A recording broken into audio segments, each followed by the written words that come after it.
Hi, I'm Rose McDonough, and I am a retired family and consumer science teacher, and the only thing I'm trying to do for people is just teach you some really simple ways to cook and feed yourself, or have some foods that you can take to a party if you're going. And that's what these are today. No bake peanut butter bars. I think I got the recipe from Sarah Cooper. I'd like to give her credit for it, so well, let's go ahead and say we got it from Sarah Cooper, but I might not have, but I think this is where it came from. Who does not like peanut butter? Who doesn't like chocolate? Who doesn't like pretzels? Oh, you don't over there? Get out of my house. No, I'm just kidding. I happen to think desserts are wonderful, and so to me it's something that I look forward to. And today I want to show you how to do this one. So I've taken a 13 by 9 pan and I lined it with aluminum foil. Why? The reason I lined it with aluminum foil and I sprayed it on the bottom of it is simply so that it is easier for me to lift out the bars when I'm ready to cut them, and they'll easily come off of the aluminum foil. So now that I have my pan ready to go, I need to get my pretzels, and I need 2 cups of crunched pretzels. I think the recipe says crushed, which means I'm not going to make them so small that they are fine like a dust, like a flour. There's going to be pieces into them. So I've got the 2 cups, and you can use several methods. I only had 2 cups left, thank heavens, in my bag. So I'm using my meat tenderizer, and I just started banging it. I'm not going to make you sit through the whole banging of it because, you know, that would be crazy. You can use whichever side you want. If you don't have a bag to put them in, or you've got a whole lot of them and, oh my gosh, you can't waste what's in this bag or use it all up, put it into a Ziploc bag and that will work fine. If you don't have something like this, you can use your rolling pin. If you don't have a rolling pin, wash your can. If you need to do that, use your can. I've used that can for more things than I can possibly say. Now, why I have some problems with this one, anybody who knows me knows that I'm a little vertically challenged. So I have problems with leverage, and that's why I don't particularly care for this one. It works better for me. They're not, again, going to be perfect. It doesn't matter. This is all I need is about 2 cups. There's going to be some pieces in there. Pretty sure everybody's going to eat them no matter what.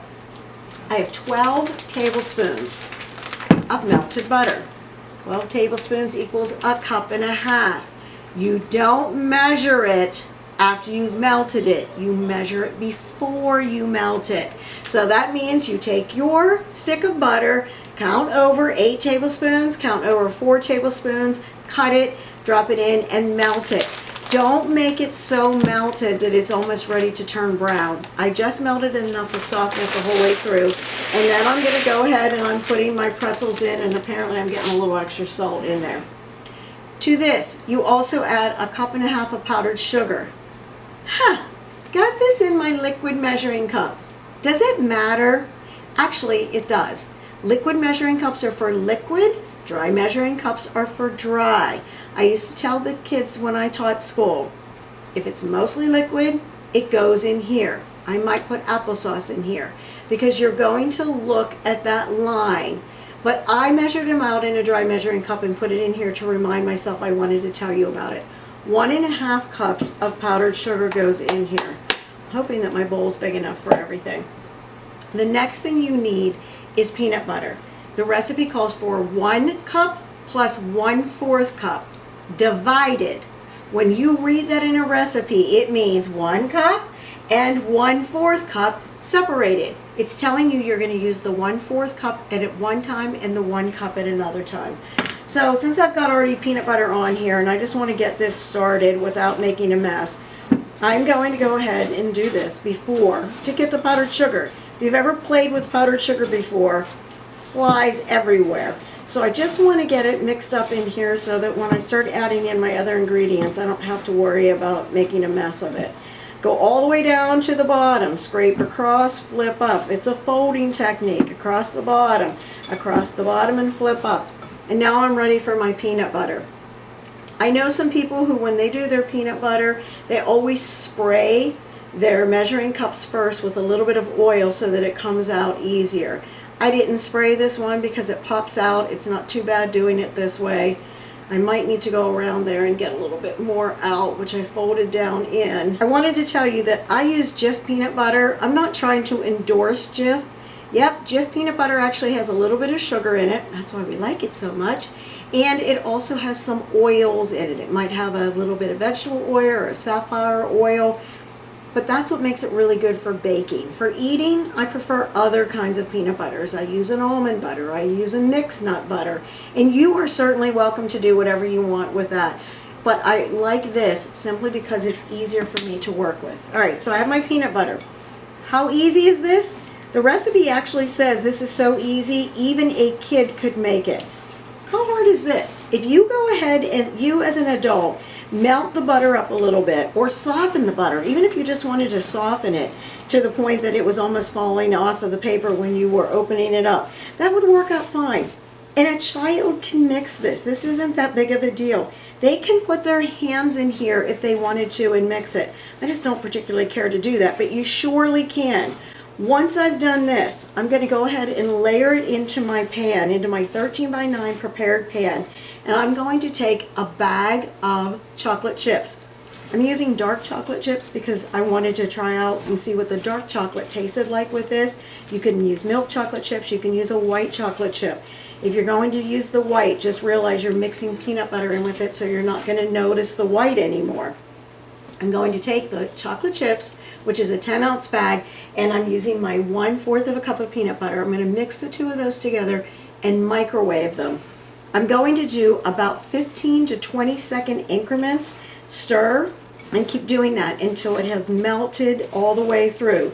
Again, you don't want it to burn, you just want it to melt.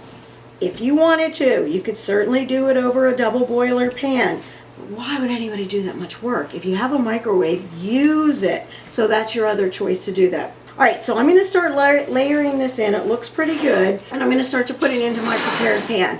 I won't make you see everything, but I'm going to start it, and I want you to see what I do, because it's just a little bit easier, I think, and that's all this is about, is trying to teach you just a few shortcuts here and there that you can do by yourself so that it's fun and easy to make. If you don't mind touching it, you certainly can put your hands in here. I'm just going to kind of use my fingers to spread this out part of the way, get what I can off of here. And I did level off when I did the peanut butter and the powdered sugar, so I have my leveler here, so I'm going to use that to get the extra peanut butter off. I can't stand wasting. That's why I always use a rubber scraper. I'm going to take a piece of wax paper. I'm going to lay it down here, and now I'm going to start pushing this down. If you want to, take a rolling pin if you have one. I have my small rolling pin right here. You're going to take your rolling pin and you can roll it this way. It takes probably maybe 2 or 3 minutes to get this done. Once you get this flattened, go ahead and melt, and we'll be back. So after I get mine melted, I'll work on this. There's no sense you being bored watching me do this. Blink your eyes, open them back up again, we'll be back again. So I finished putting this in here, the mixture of the pretzels, the powdered sugar, and the peanut butter, of which Brooke said when I first started pressing down on it, you could smell the peanut butter and it smelled wonderful. And then in this small bowl, I have my 10 ounces, less a few bites of the dark chocolate chips, and I melted my peanut butter, and I'm just going to mix this up a little bit. Very easy to do. Again, you want to do it at maybe 15, 20, 30 seconds maximum. Mix it up, melt a little bit, mix it up. And as soon as I feel that this is well mixed, then I'm going to pour it on top. These need to be cooled for an hour before you should cut them. So I'm going to put them in the refrigerator, and then when we are finished after an hour, we'll come back and I'll pull them out and I'll show you how easy they are to cut. They also should be stored once you are finished, you've cut them up, in an airtight container. They'll last up to a week, but I don't really think in most houses they are going to last up until a week. This is a great thing to take again if you have to take something to share and you're bringing dessert. It's so easy, and a child could do it. You've got a Sunday afternoon and you're either your own child or you're babysitting someone's child, and You want to think of something really simple that you can do together. This is foolproof. There are times when you are baking that it's very, very important to be exact on your measurements. This is not one of those times. Make it your own. What do you think you're going to like? All I wanted to make sure is that I got it even, and I want to go all the way out to the corners. You might have, if you've ever watched any of my other videos, you might notice I always say, people who get the corner pieces always get screwed unless it's cake when you get all that extra icing. So I just make sure that the corners always get taken care of, because I don't want anyone to feel like they didn't have the best piece when they have eaten anything that I have prepared. After I've refrigerated it and it's ready to go, we'll come back so that you can see how gorgeous it is. But remember, I melted all of it, so of course it's running around a little bit. So our pretzel bites have been in the refrigerator for about an hour and a half, and all I want to do is lift it out. Again, that's why we went ahead and used this. And then I'm just going to pull the aluminum foil off. Very simple. I hate the sound of aluminum foil. It's like, you know,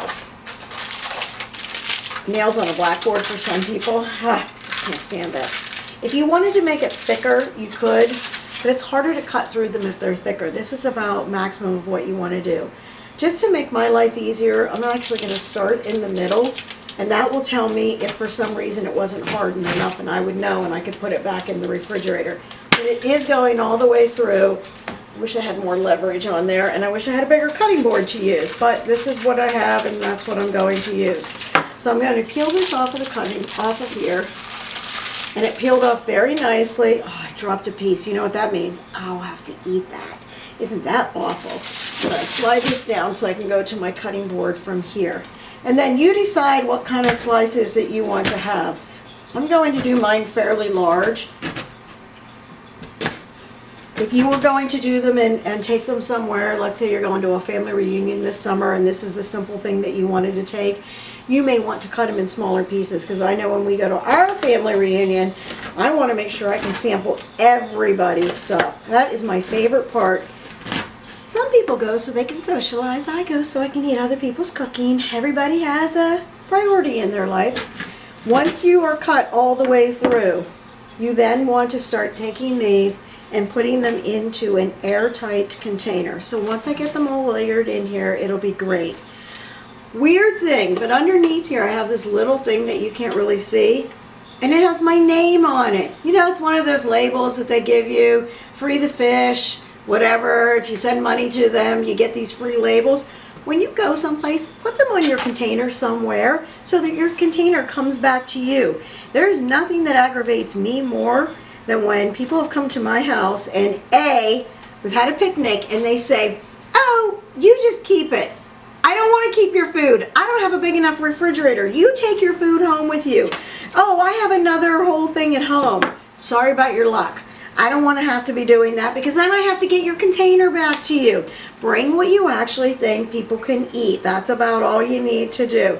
Better to leave them wanting more than not to have enough. Okay, that's never my idea. I always make sure there's more than enough food. And if you leave my house hungry, well then that's your own fault, because that shouldn't happen. All right, so you see how easy they are to cut up, even with that broken piece over there, which of course I'm going to eat this as soon as we're off air.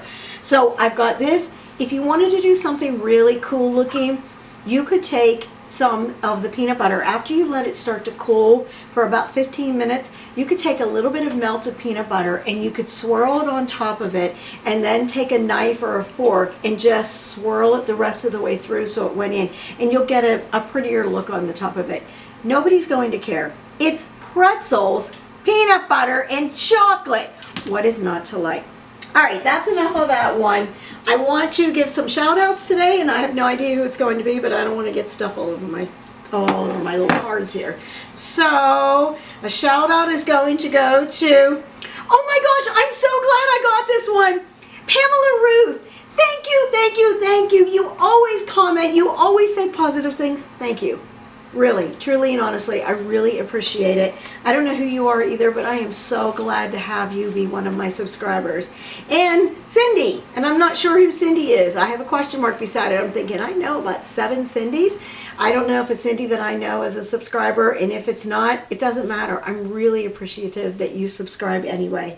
All right, thank you for visiting again today, and have a great weekend. It's almost the end of the month. I don't know when you're looking at this, but it is just a week or so away, 2 weeks away from July 4th. This would be a great thing for you to take to a July 4th picnic. Thanks. Have a good rest of your day.